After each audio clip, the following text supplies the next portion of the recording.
ভুবনে আমি আজ পথচারী, ক্ষমা করে দিও যদি না তোমায় মনের মতো গান শোনাতে পারি। তবে আমি আজকে নিশ্চিত যে আপনাদের মনের মতো গান আজকে আপনাদের সামনে আমরা পরিবেশন করতে পারবো। প্রিয় দর্শক, ঈদের বিশেষ সঙ্গীতানুষ্ঠান সুরের ভুবনে আমি তিথি আনোয়ার আপনাদের সবাইকে সাদর আমন্ত্রণ জানাচ্ছি। এবং ওই যে বলছিলাম আপনাদের মনের মতো গান শোনাবার কথা, কারণ আজকে আমাদের মাঝে এমন একজন শিল্পী উপস্থিত আছেন যার গান শুনলে কোনো কারণে যদি কারো মন খারাপ থাকে চট করে মনটা ভালো হয়ে যায়। তার কণ্ঠের মাধুর্যে, সুরের মূর্ছনায় আমরা যেন একেবারে অন্য জগতে চলে যাই। হ্যাঁ প্রিয় দর্শক, আজকে আমাদের সাথে রয়েছে বাংলাদেশের অত্যন্ত গুণী সঙ্গীত শিল্পী তো বটেই, জনপ্রিয় সঙ্গীত শিল্পী তো বটেই, তবে আমার অত্যন্ত পছন্দের একজন মানুষ, একজন শিল্পী, আমাদের সবার প্রিয় ন্যান্সি। চলে যাচ্ছি ন্যান্সির কাছে। ঈদ মোবারক আপা। ঈদ মোবারক ন্যান্সি, তুমি কেমন আছো এটা বলো। খুব ভালো আছে, এবং আপনার সাথে বসলে আড্ডায় মন এমনিই ভালো হয়ে যায়। এবং আমারও ঠিক তাই, কোনো কারণে আজকে আমি একটু অফ ছিলাম, কিন্তু তোমাকে দেখে চট করে মনটা ভালো হয়ে গেল এবং তোমার গান শুনবো এটা চিন্তা করে আমার মনে হচ্ছে যে আজকে সারা রাত যদি গান হতো তাহলে মনে হয় মন্দ হতো না। এবং বরাবরের মতো আপনাকে সুন্দরী লাগছে দেখতে। অনেক অনেক ধন্যবাদ ন্যান্সি। ঈদ কেমন কাটছে তোমার? ভালো, বেশ ভালো। এখন তো ঈদের আনন্দ ভাগাভাগি হয়ে যায় মেয়েদেরকে নিয়ে। আর আমার তো 3 বয়সের 3 মেয়ে, একটা 17, একটা 11 আর একটা একদম ছোট্ট 2.5 বছর। তো একদম 3 জনের 3 রকম চাওয়া পাওয়া, ভালো যাচ্ছে। তার মানে এটা কি সঙ্গীত শিল্পী চাইতে আমি বলবো যে মায়ের ভূমিকাটা এখন বেশি। হ্যাঁ, ঈদ আসলে তো এই গানের অনুষ্ঠানে আসলে মনে হয় শিল্পী, আর বাকি সময় বাসায় তো শিল্পী সেজে থাকার সুযোগ নেই। মা পুরো দস্তুর, অনেক দায়িত্ব, এবং আমি সেটা এনজয় করি সত্যি। তা তো অবশ্যই, তবে তোমার গান না শুনে তো আমরা থাকতে পারি না, এবং তোমারও কোনো অধিকার নেই দর্শক শ্রোতাদেরকে বঞ্চিত করার। তো যাই হোক, কথা তো অনেক হলো, আরও কথা হবে, গল্প হবে, গান শুনবো।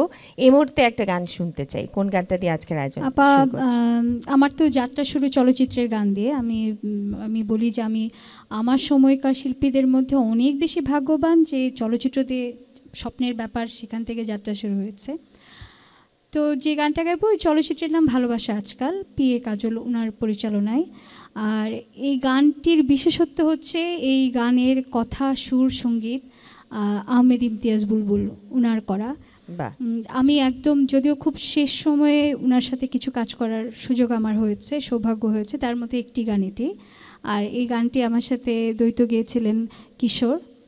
তো আজকে যেহেতু কোনো পুরুষ নেই সাথে, আমি এককভাবেই গাই গানটা। ভীষণ মিষ্টি একটা গান, এবং চাচার গানগুলো যেমন হয় খুবই ফিল্মি।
তোমার প্রত্যেকটা গানের সাথে সাথেই না অটোমেটিক এই শব্দটা মুখ দিয়ে বের হয়ে যায়। এটা হচ্ছে আপনারা আমাকে অনেক ভালোবাসেন, বিশেষ করে আপনি। এই জন্য মনে হয় সেটাই। আর তোমার এই গানটা ছিল আমাদের শ্রদ্ধেয় আহমেদ ইমতিয়াজ বুলবুল চাচার একটা অনবদ্য সৃষ্টি আমি বলবো, এবং ওনার কথা আসলে কি বলবো, উনি একজন কিংবদন্তি।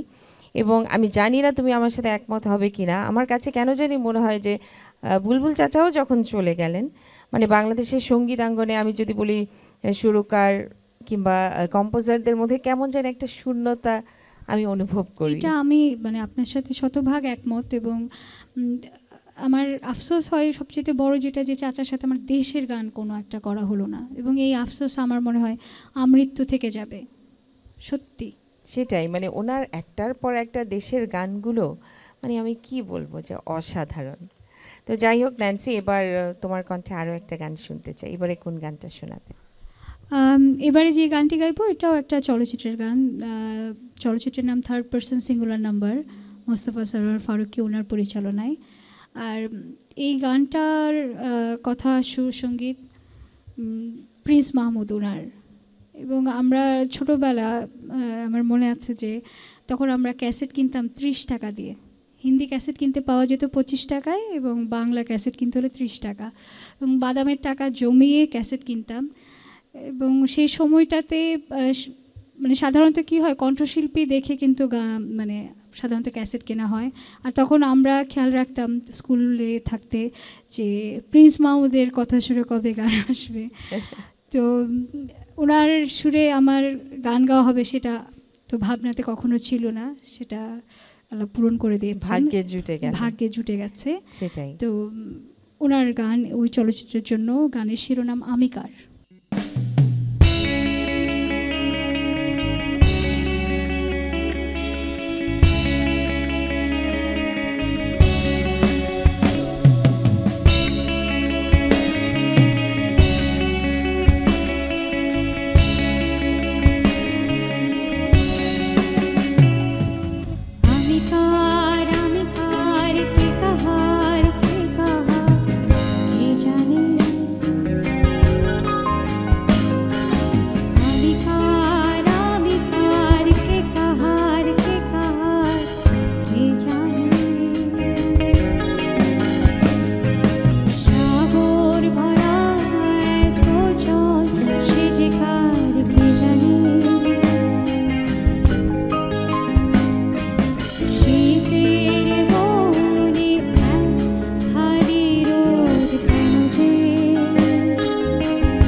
চলচ্চিত্রের কিন্তু আরো একটা মানে চমৎকার একটা জনপ্রিয় গান তোমার ছিল না, বাহির দ্বিধা, বলে হ্যাঁ, দূরে বাহির থাকো। বলে দূরে থাকো। সেটাই মানে অসম্ভবভাবে জনপ্রিয় হয় এবং প্রতিটা ঘরে ঘরে, এবং তুমি ক্যাসেটের কথা বলছিলে, আসলে সেই যুগটাকে অনেক মিস করি আমরা। একসময় অডিও ইন্ডাস্ট্রির একটা রমরমা অবস্থা ছিল, এখন তো স্বপ্নের মানে মতো তখন এগুলো। কি হতো, যেমন এই যে ঈদের সময়টাতে আমার বাচ্চারা তো জানেই না, সারা শহর ভরে যেত পোস্টারে, মাইকিং হতো, এবং আমরা জানতে পারতাম যে নতুন নতুন কাদের গান আসছে, একটা ঘটা করে উৎসবটা উৎসবের মতোই মনে হতো। এখন ওরকম ব্যাপারটা তো নেই, সেটাই সব মানে উৎসব এখন কানে কানে। সেটাই, সব উৎসব এখন ইউটিউব বেসড হয়ে গিয়েছে। তো যাই হোক, আসলে যুগের পরিবর্তনের সাথে সবকিছুরই একটা পরিবর্তন আসে, আমাদের সঙ্গীতেরও পরিবর্তন এসছে। তো যেটাই এসছে মেনে তো আমাদেরকে নিতেই হবে, এভাবেই। সেটাই, জেনারেশনের সাথে তাল মিলিয়ে তো চলতে হবে। সেটাই। তো এবারে আরো একটি গান শুনবো তোমার কাছে, কোন গানটা শুনবো? আবার মনে হয় যে একটু রোমান্টিক একটা গানের দিকে যাই। এটা রোমান্টিক প্লাস একটু ফোক ঘরানার গান। তো আমি যে ধরনের গান করি, আধুনিক বাংলা গান, ফোক গান, আমার কখনো ওরকম কেউ বলে না, কিন্তু এই গানের প্রস্তাব যখন আমি পেলাম অঙ্গার চলচ্চিত্রের জন্য, তো এটা ওয়াজেদ আলী সুমন ওনার পরিচালনার একটা ছবি। আর আমার কাছে খুব ইন্টারেস্টিং পার্ট ছিল এই গানটা যিনি লিখেছেন, শাহ আলম সরকার। তো আমি শুনেই বললাম, বাবা, ওনার লেখা গান, এবং ইমন সাহা উনি সুর করেছেন। তো এই গানটা যখন আসলো আমার কাছে, আমার মনে হলো যে এত লোভনীয় একটা প্রস্তাব, এই গানটা গাওয়ার প্রস্তাব পাওয়া। তো গানটা গাইলাম, এবং গানটা কীভাবে যেন সবাই বেশ পছন্দ করলো। এবং গানটা এমন গান যে আসলে মাটির গান, দিন শেষে আমরা মানে যে বাংলার মানুষ, আমরা আমাদের এই ফোক ঘরানার গানগুলো, এটা মনে হয় আমাদের রক্তের মধ্যেই আছে, শুনলেই ভালো একেবারে, লাগে। একেবারে। এই এবং ধরনের কথা বা এই ধরনের সুর হুম হুম। শুনতে সব সময় ভালো লাগে।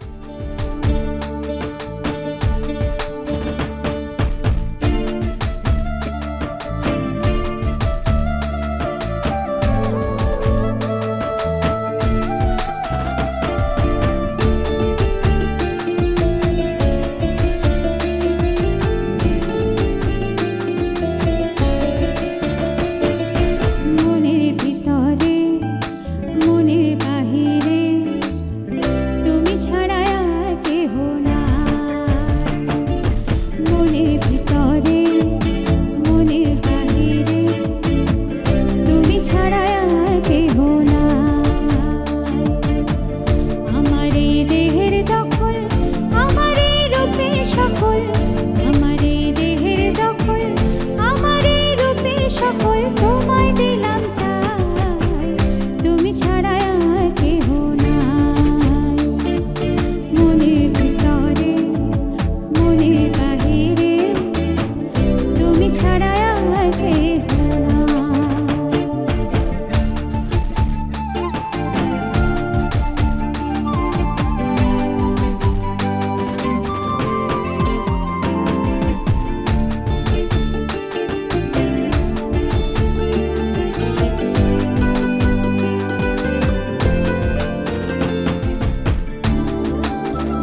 বুকে বৃক্ষ থাকে তেমন তুমি আমার বুকে গো।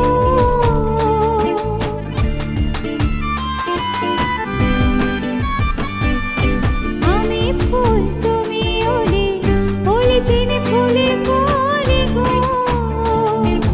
মাটির বুকে বৃক্ষ থাকে তেমন তুমি আমার বুকে গো।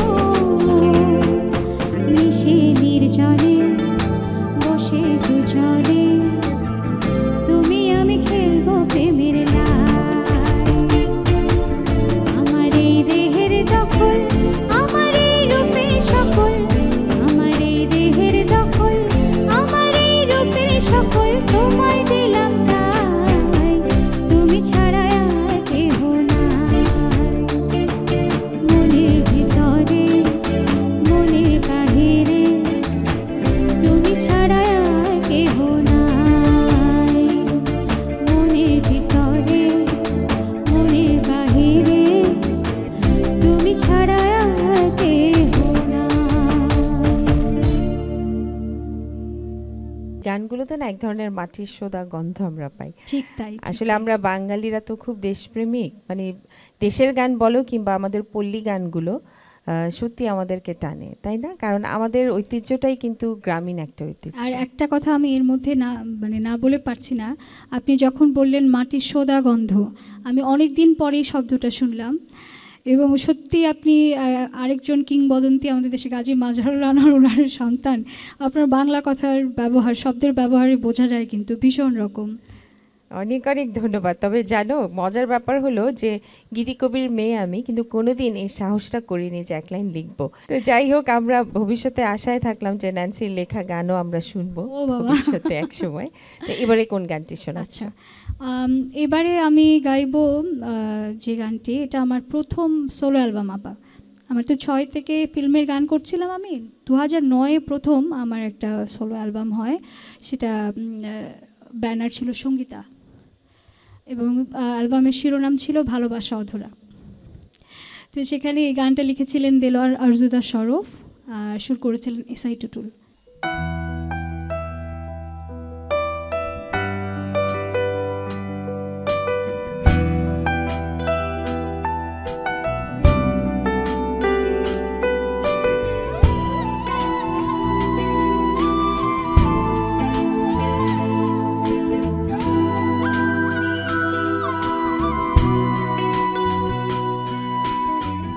ভালোবাসা ধরা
ন্যান্সি, দেখতে দেখতে আমরা কিন্তু একেবারে আয়োজনের শেষ প্রান্তে চলে এসেছি এবং তোমাকে পেয়ে আমার এত ভালো লাগছিল, আসলে গানগুলো শুনতে সবসময় আমি মুগ্ধ হয়ে শুনি যে আমার ইচ্ছে করছে না যে এখনই আমাকে বিদায় নিতে হচ্ছে, কি আর করা।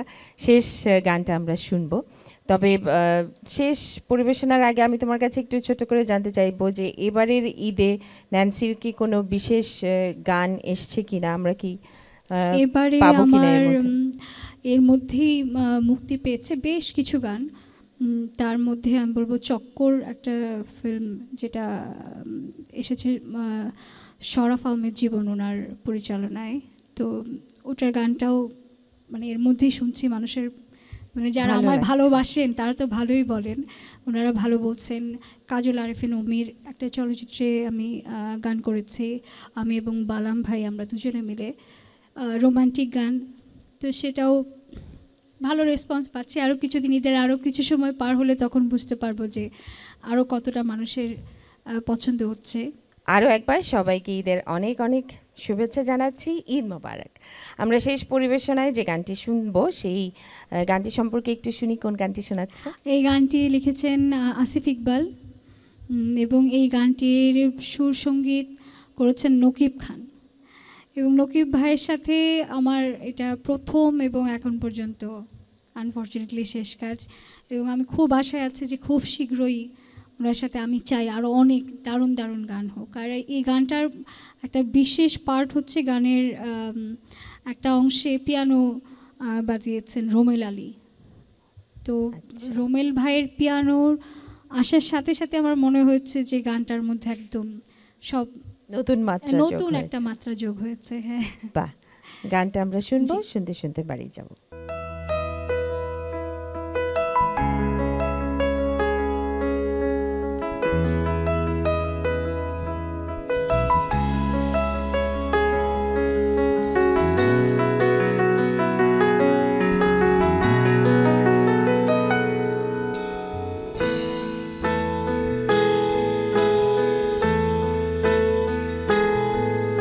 আমি ছুঁয়ে দিলে তোমার সব ব্যথা কমে যায়, আমি ছুঁয়ে দিলে তোমার ছোঁয়ার মালা, আমি ছুঁয়ে দিলে হেসে ওঠো তুমি, আমি ছুঁয়ে দিলে চারিদিকে আলো আলো। কিভাবে তবে বলো তুমি নাকি বেশি বাসো ভালো।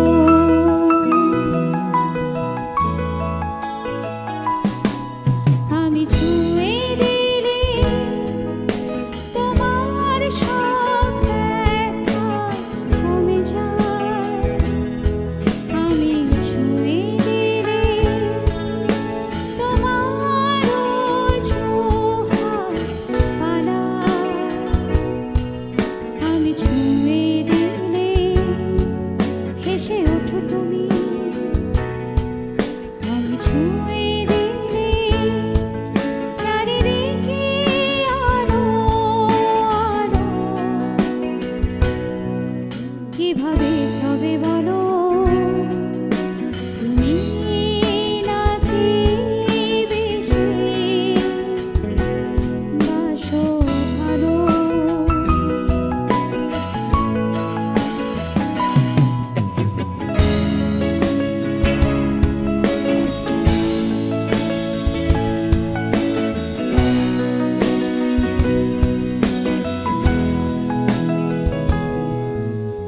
যখন সাথে